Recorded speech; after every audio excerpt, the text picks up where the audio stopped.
cómo empezar a invertir en la bolsa y qué acciones son rentables o conviene invertir en este 2026. Para una persona que recién empieza a invertir en la bolsa y que no tiene muchos conocimientos, me parece que es bueno que empezar a saber sobre los sectores. ¿Qué son los sectores? Los sectores son grupos de empresas que se dedican a actividades económicas parecidas. Por ejemplo, tecnología, salud, etcétera, que son actividades económicas y sirven para ordenar el mercado y entender qué partes de la economía lo están haciendo mejor o peor en cada momento. Un sector bursátil, en este caso, es un conjunto de empresas que operan en una misma área de la economía. Por ejemplo, los bancos y las aseguradoras en finanzas. Clasificar por sectores te facilita comparar empresas similares y ver qué áreas del mercado están creciendo o cayendo. El sistema más usado es el GIS, que es GICS, que divide al mercado en 11 grandes sectores que abarcan desde energía hasta tecnología y bienes de consumo. Ahora, ¿cómo funcionan estos sectores en la bolsa? Cuando compras acciones de una empresa, indirectamente estás apostando por el comportamiento del sector al que pertenece. Por ejemplo, puedes apostar por todo el sector tecnológico. Los inversores que analizan qué sectores se benefician del ciclo económico, porque la economía funciona por ciclos, tanto de expansión como recesión o basados en los tipos de interés. ¿Para qué? Para que ellos, a través del ciclo en que se encuentran, van a decidir dónde van a concentrar sus inversiones. Muchos fondos y ETF se especializan en uno o varios sectores, permitiendo a muchos inversores un paquete de empresas de una misma área. Por ejemplo, hay ETFs que son de solo salud o de solo energía. Entonces, voy a hablar un poquito más sobre estos sectores. Hay un sector que lo vamos a agrupar como materiales básicos, que son aquellas empresas que extraen, procesan o fabrican materias primas esenciales para la industria, como metales, químicos, minerales o productos forestales. Su negocio depende mucho de los precios de las commodities, que son el petróleo, el cobre, el oro, etc. Y suben cuando hay alta demanda, por ejemplo, en los boom de construcción, y caen en recesiones. ¿Qué tipo de empresas son de materiales básicos? Principalmente incluyen las mineras, las químicas, las forestales y papel, las de metales y construcción y las de metales preciosos. En cuanto a las mineras, tenemos la extracción de metales preciosos como oro y plata, metales industriales cobre, aluminio, minerales como litio y hierro. En químicas, producción de fertilizantes, plásticos básicos, pinturas y productos químicos industriales. En cuanto a forestales y de papel, madera, celulosa, productos de papel. En cuanto a metales y construcción, acero, cemento, agregados como arena, grava y materiales para edificar. En cuanto a metales preciosos, oro, plata, platino, para joyería e industrias. Tenemos también ciertas empresas destacadas en cada subsector, como acá vemos, voy a poner este gráfico aquí, en mineras. Estas empresas son más destacadas: químicas, metales, acero, cemento, construcción y forestal. Ahora, ¿cómo se comportan en el mercado? Esto es lo más interesante. Estas empresas ganan más cuando la economía crece, cuando hay más construcción, manufactura, y sufren cuando hay sobreoferta de materias primas o crisis globales. Por eso se consideran cíclicas, similares al consumo discrecional, pero más volátiles por depender de los precios internacionales de las commodities. Tenemos aquí la minería, la química, los materiales de construcción, como he dicho. Ahora vamos bien a pasar a los servicios de comunicación. Las empresas de servicios de comunicación, también conocidas como Communication Services en el sistema CIS, agrupan compañías que se centran en la creación, distribución y monetización de contenidos, así como en telecomunicaciones modernas. Este sector surgió en el año 2018, separando actividades de tecnología y medios tradicionales. Su desempeño depende de las tendencias como el consumo digital, la publicidad online y la conectividad 5G, 6G. Ahora, ¿qué empresas incluyen? Principalmente se divide en dos grandes áreas: medios y entretenimiento y telecomunicaciones. En los medios y entretenimiento tenemos a las empresas de televisión, cine, radio, redes sociales, videojuegos, streaming, publicidad digital. Y en telecomunicaciones tenemos a los operadores de telefonía fija, móvil, internet de banda ancha y los proveedores de infraestructura de redes. Tenemos acá una tabla que les pongo acá de las empresas destacadas en cada medio. Los interactivos, de entretenimiento y los medios tradicionales como ejemplo. También tenemos telecomunicaciones y publicidad. Ahora, ¿cómo se comportan en el mercado?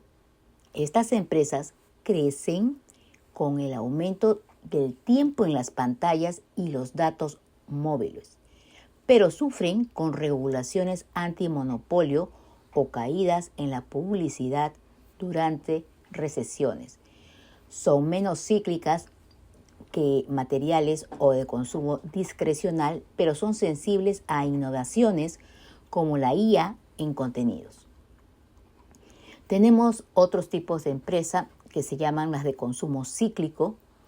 Este sector incluye tiendas minoristas, fabricantes de automóviles y autopartes. Estas empresas están dedicadas a la construcción residencial, instalaciones de alojamiento, restaurantes y empresas de entretenimiento. Las empresas de consumo cíclico se llaman también consumo discrecional, son las que venden productos y servicios no esenciales, que la gente compra sobre todo cuando la economía va bien y tiene más dinero disponible. Cuando hay crisis o paro alto, los consumidores recortan precisamente en este tipo de gastos, así que sus ventas y beneficios suelen subir y bajar con el ciclo económico. ¿Qué tipos de empresas son de consumo cíclico? Tenemos a los automóviles y componentes, tenemos al turismo y el ocio, al comercio minorista, no básico, tenemos a restaurantes y ocio fuera de casa, tenemos a la construcción de viviendas y bienes duraderos. En automóviles y componentes tenemos a los fabricantes de coche, de motos y sus piezas, como son, por ejemplo, Tesla, Ford, BMW, Toyota. En cuanto a turismo y ocio, aerolíneas, hoteles, cruceros, agencias de viaje, plataformas de alquiler, ¿no? En cuanto a comercio minorista no básico, tenemos la moda, el calzado, los muebles, la electrónica, lujo, venta online de productos no esenciales, hay Amazon, ¿no? Restaurantes de ocio y fuera de casa son las cadenas de comida rápida, cafeterías, restaurantes de marca, casinos, juegos online, Domino's Pizza, etc. Construcción y vivienda y bienes duraderos, tenemos a las constructoras residenciales y empresas de productos caros que se compran cada muchos años. Ejemplo, los fabricantes de muebles y electrodomésticos. Acá pongo una serie de ejemplos representativos en este gráfico. Ahora, ¿cómo reconocer si una empresa es de consumo cíclico? Puedes fijarte en el tipo de producto que vende y el comportamiento en crisis. Si el cliente puede vivir bien sin comprarlo durante meses o años, es probable que es de consumo cíclico. Ahora el comportamiento en crisis, si sus ventas y beneficios caen fuertemente en recesiones y si dispara en expansiones, es probablemente que sea una empresa cíclica.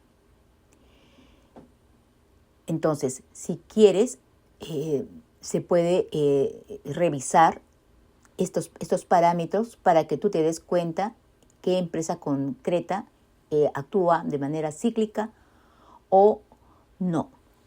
En cuanto a empresas que son del sector que son consideradas defensiva al consumidor, tenemos las empresas dedicadas a la fabricación de alimentos, de bebida, productos para el hogar y la higiene personal, envases, tabaco. Este sector también incluye empresas que prestan servicios como educación y formación. Las empresas de consumo defensivo, llamadas también consumo básico, son aquellas que producen y venden productos esenciales de primera necesidad, alimentos, bebidas, productos para higiene y limpieza personal. La gente compra independientemente si la economía va bien o mal, lo que la hace más estables y defensivas en tiempos de crisis, a diferencia de las cíclicas que dependen del gasto discrecional. ¿Qué tipo de empresas son de consumo defensivo? Alimentos y bebidas, productos para la higiene y el hogar, supermercados y distribución básica, tabaco, los productores de cigarrillos, ¿no? Etcétera. Estos ejemplos para empresa, acá le pongo un gráfico para que ustedes vean este ejemplo. ¿Cómo se comportan?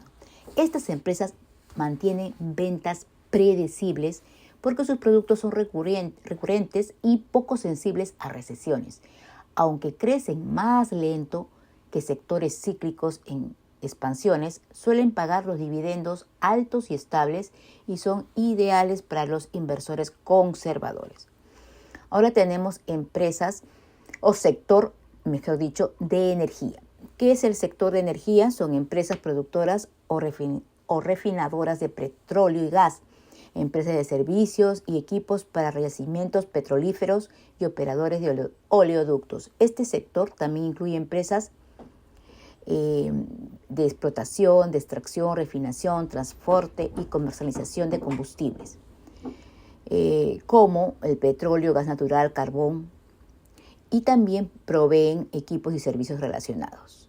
Son empresas estándar y se centran en energía tradicional no renovable, aunque algunas compañías diversifican hacia gas natural, licuado o de transición energética. Su desempeño depende fuertemente de los precios del crudo y la demanda global. ¿Qué tipos de empresa incluye? Tenemos el petróleo, el gas, la explotación y producción, que son empresas enfocadas en extraer el crudo y gas, yacimientos, equipos y servicio, que son los fabricantes de maquinaria para perforar y las plataformas y el mantenimiento, refinación y marketing, procesan el crudo en gasolina, diésel y otros combustibles para distribución. Acá tenemos algunos ejemplos de empresas en este gráfico de este tipo de sector. ¿Cómo se comportan en el mercado? Son altamente cíclicas y volátiles. Suben con los precios altos del petróleo por demanda en crecimiento económico y caen en recesiones o transiciones a renovables. Muchas pagan dividendos atractivos, pero con riesgo geopolítico. Son empresas puramente renovables que suelen clasificarse en servicios públicos o industriales. Ahora, vamos a pasar ahora a otro sector, que es el sector de empresas de servicios financieros. Estas empresas son aquellas que proporcionan servicios relacionados con la gestión de dinero, como bancas, seguros, inversiones y pagos, actuando como intermediarios en la economía.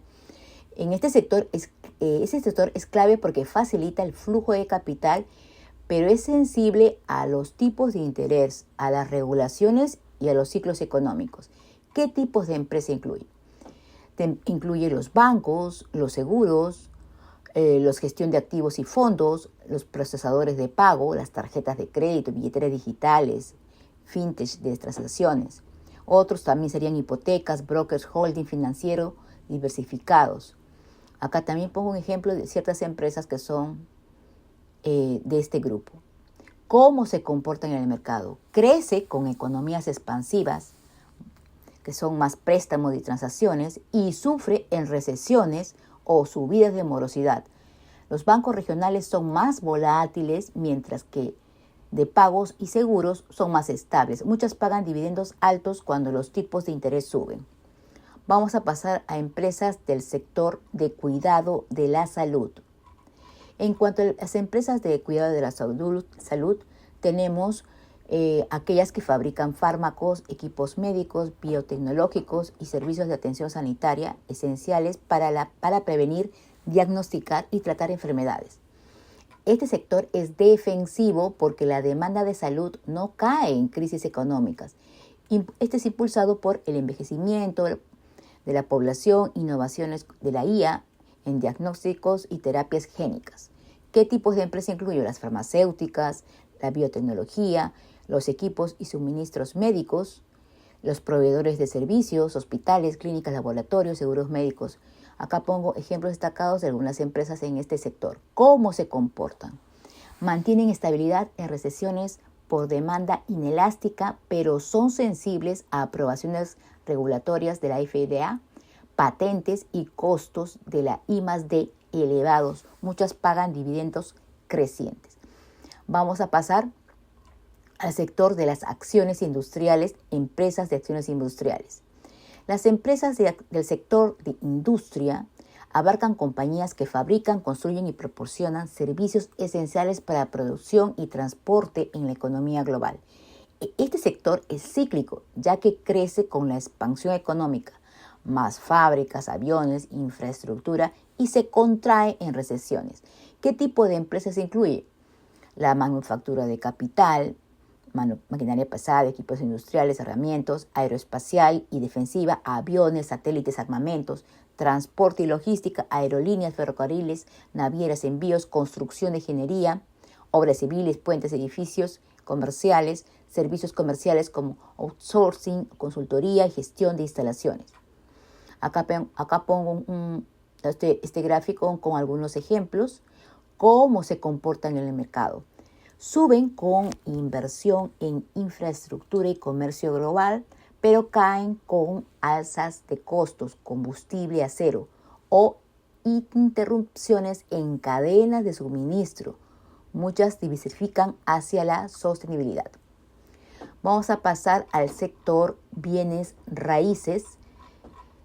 En el sector bienes raíces, este sector involucra a empresas que se centran en el desarrollo, gestión, operación y propiedad de todas las propiedades inmobiliarias, con oficinas, centros comerciales, viviendas y hoteles. Este sector se separó de finanzas en el año 2016 para reflejar su enfoque único en activos físicos, y su rendimiento depende de la tasa de interés, la demanda de alquileres y los ciclos inmobiliarios. ¿Qué tipo de empresas incluye? Los REITs, que son los fideicomisos de inversión inmobiliaria, que compran, poseen y alquilan propiedades distribuyendo la mayoría de ingresos como dividendos y tiene ventajas fiscales. Y la gestión y desarrollo, que son empresas que construyen proyectos nuevos, gestionan portafolios o prestan servicios inmobiliarios como agencias o valuadores. Acá también pongo un gráfico con con empresas que son ejemplos de este sector. ¿Cómo se comportan en el mercado? Son sensibles a la subida de tipos de interés. Aumentan costos de deuda, pero estables por ingresos recurrentes de alquileres. Los REITs pagan altos dividendos ideales para ingresos pasivos. Vamos a pasar a las empresas del sector ahora de tecnología. Las empresas del sector de tecnología tenemos las siguientes. Las que producen, desarrollan y venden software, hardware, semiconductores y servicios tecnológicos que impulsan la digitalización global. Es el sector de mayor crecimiento histórico, impulsado por IA, la nube, la ciberseguridad y dispositivos móviles, aunque volátil por las altas valoraciones y la competencia.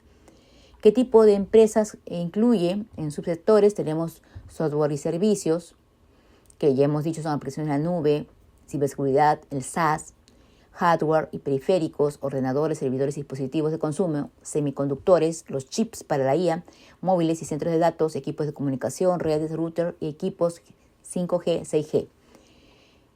Acá también pongo ejemplos destacados de cada sector y con las empresas respectivas. ¿Cómo se comportan en el mercado? Crecen rápido en expansiones tecnológicas, pero caen fuerte en correcciones por expectativas altas. Los líderes como las 7 magníficas dominan por economías de escala y barreras de red. Vamos a pasar a las empresas de servicios públicos o el sector público. Los servicios públicos son empresas que operan infraestructuras esenciales reguladas que suministran electricidad, gas natural y agua. Y en algunos casos energía renovable a hogares e industrias. Son consideradas defensivas porque proveen servicios básicos, inelásticos. La gente paga la luz o el agua, independientemente de la economía, lo que genera ingresos estables y dividendos altos.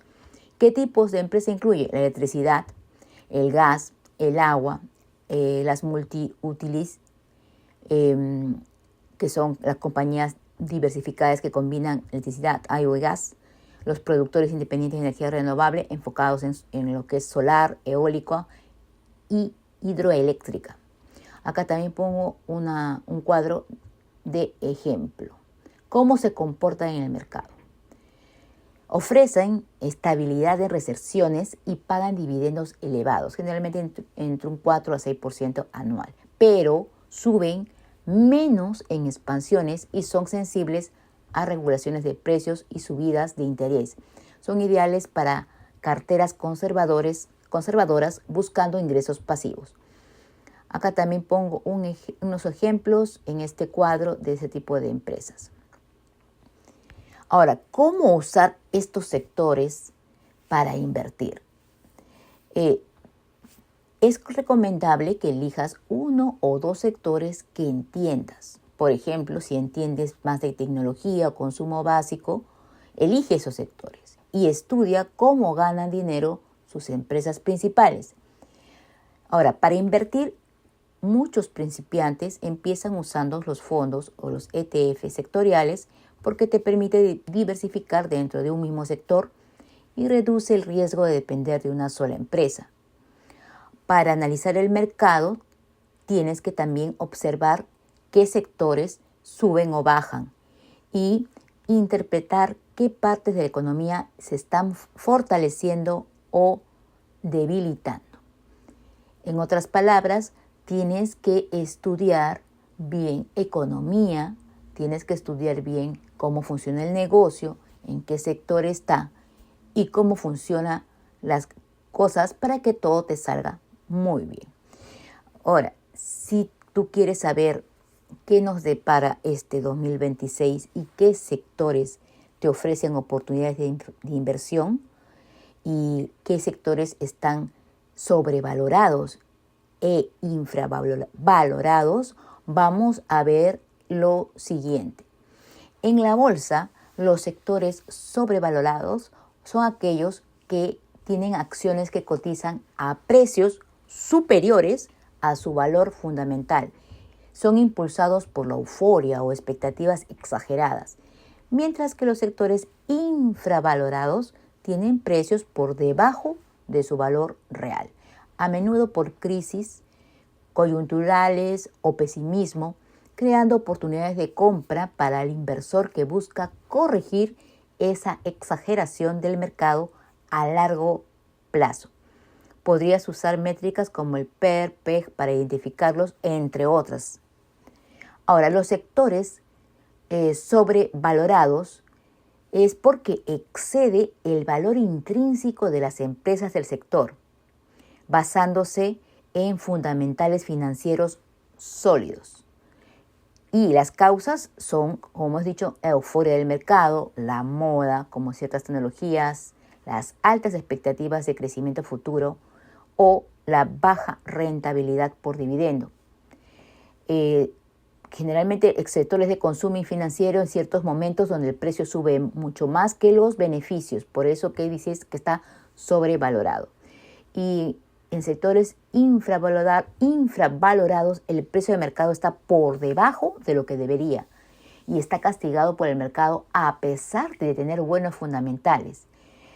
Las causas son las crisis económicas temporales, las malas noticias coyunturales, el desinterés del mercado que no refleja el potencial a largo plazo. Por ejemplo, los productores de petróleo, sectores industriales en recesiones pueden cotizar a métricas muy bajas, el PER muy bajo. ¿Cómo identificarlo? Bueno, tienes que hacer un análisis fundamental con todas las métricas respectivas, verificar la rentabilidad por dividendo, el flujo de caja libre, cash flow, etcétera. Entender sobre todo el ciclo económico y las expectativas sectoriales para ver si el precio realmente refleja la realidad o es un sentimiento exagerado. Si tú identificas estos sectores, puedes comprar barato, ¿no?, cuando el precio está infravalorado y vender cuando el mercado corrija su valoración, sobrevalorado. Y vas a obtener los beneficios a medio o largo plazo. Si analizamos la bolsa el año pasado, 2025, estuvo marcado por la volatilidad generada por la reactivación de una guerra comercial entre Estados Unidos y China, bajo la segunda presidencia de Trump, provocando un colapso bursátil en abril, pero también hubo una recuperación impulsada por expectativas de recortes de la tasa de interés del FED y el auge de la inteligencia artificial, cerrando el año con los máximos históricos en algunos índices y fuertes contrastes sectoriales, con el oro subiendo y el petróleo cayendo.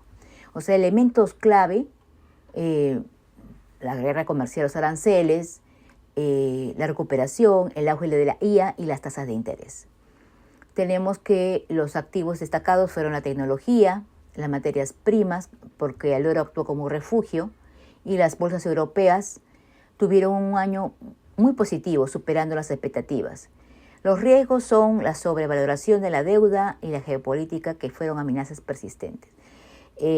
Realmente el año 2025 fue un año de fuertes contrastes con caídas dramáticas seguidas de recuperaciones notables, impulsado por políticas comerciales, avances tecnológicos y expectativas monetarias, dejando un balance mixto, pero generalmente positivo para el cierre del año. En cuanto ahora vamos a ver qué va a pasar ahora o qué está pasando ahora en este año 2026.